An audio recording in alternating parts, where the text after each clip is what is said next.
Marcelino Ferdinand benar-benar menjadi pahlawan timnas Indonesia sekaligus menyelamatkan nama Sintayong saat Indonesia berhadapan dengan Arab Saudi di Gelora Bung Karno. Gelora Bung Karno bergemuruh usai ia mencetak 2 gol dan membawa poin penuh pertama bagi skuad Garuda. Marcelino sukses membawa Indonesia menjadi negara pertama ASEAN yang menang dan meraih 6 poin di babak ketiga kualifikasi Piala Dunia ini, terus bertambah dengan menyisakan lagi 4 match. Jika Indonesia menang dalam 3 laga terakhir, maka dipastikan Assalamualaikum Piala Dunia 2026.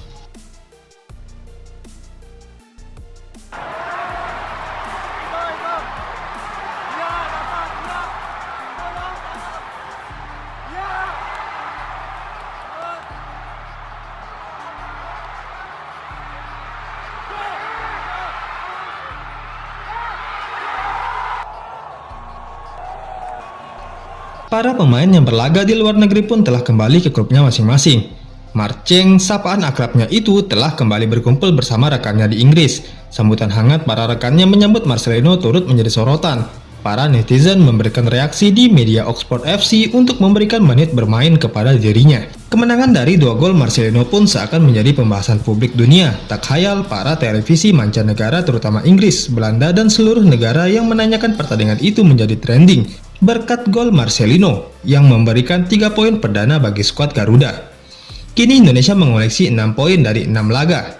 Gol Marcelino mencetak gol pertama pada menit ke-32, memanfaatkan umpan matang dari Orat Mangun.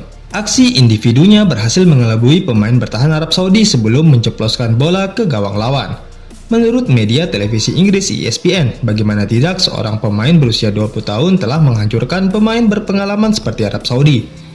Gol kedua Marcelino lahir di menit 57, kali ini memanfaatkan kesalahan lini pertahanan Arab. Berawal dari serangan balik cepat, Calvin Verdong si nafas kuda menggiring bola di sisi kanan dan mengirimkan umpan ke Marcelino.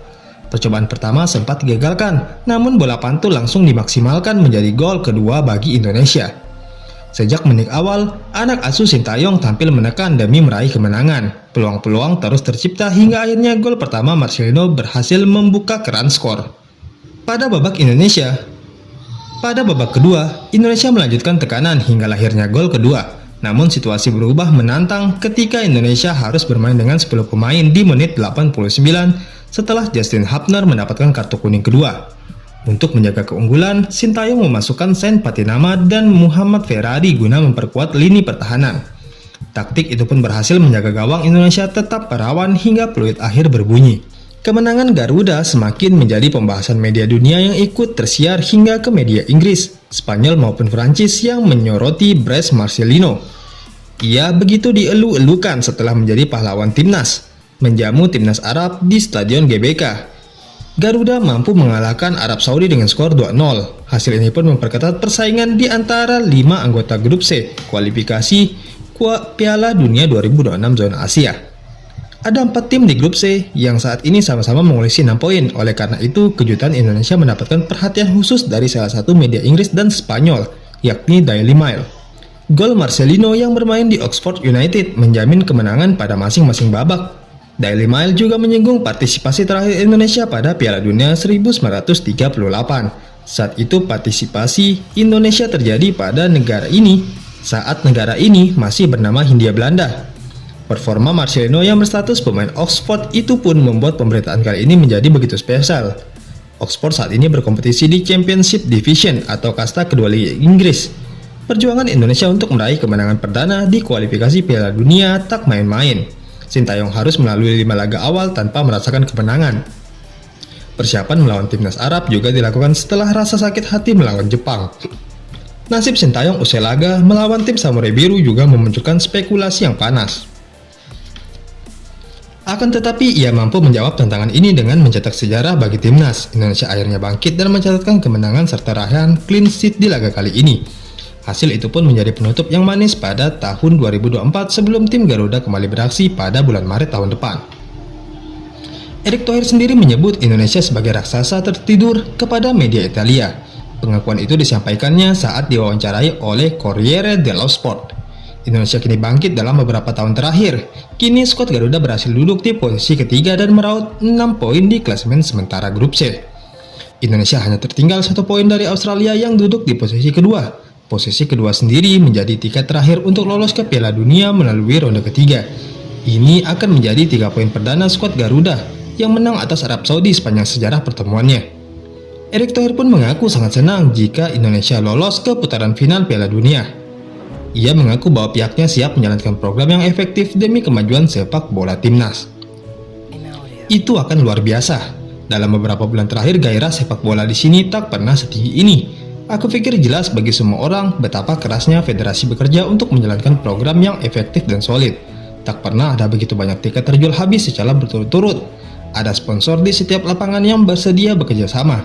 Pendapatan dari hak siar televisi akan berlipat ganda. Tim nasional memiliki akses yang melibatkan minat semua orang. Lanjut Erick Thohir.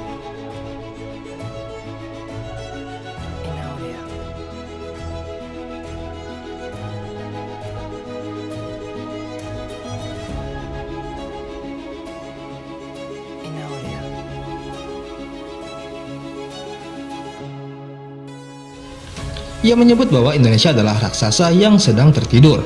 Pihaknya yakin bahwa Indonesia punya potensi besar di dunia sepak bola, namun belum dikelola secara tepat.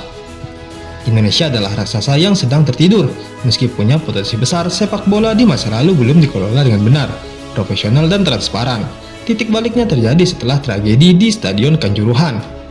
Pada tahun 2022, saat itu aku diminta untuk menjadi presiden federasi. Begitu aku menjabat, aku bekerja untuk memastikan adanya kekompakan dan kesepahaman. Ungkap Erick Thohir.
In audio.